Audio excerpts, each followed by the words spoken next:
movement, and we want the environmental movement to become a women's movement. Pivotal issue, and no one is more knowledgeable. The Indigenous leaders that WIN has brought together.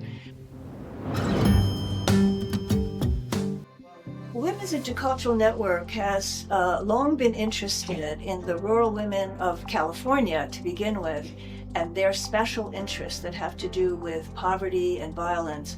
And that has extended into the Indigenous relationships we already had with Charlie Toledo and the Susquehanna Council, and worked on connections with Indigenous women and girls around the state and then around the country as well, and also support the Indigenous movement at the United Nations when they have their assemblies once a year.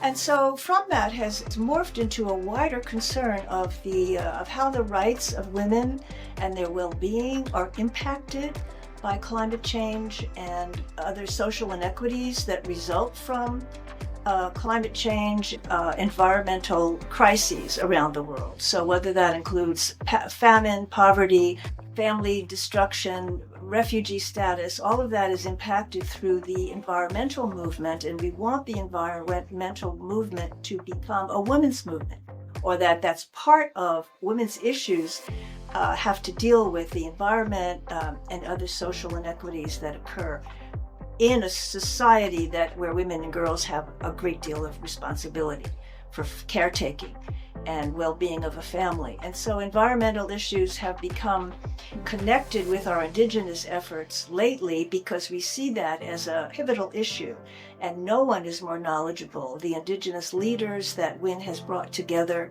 for our various panels and discussions have been so knowledgeable and full not just of interest of their experience, but of their hopes for the future in terms of natural as well as scientific solutions for climate change in our time.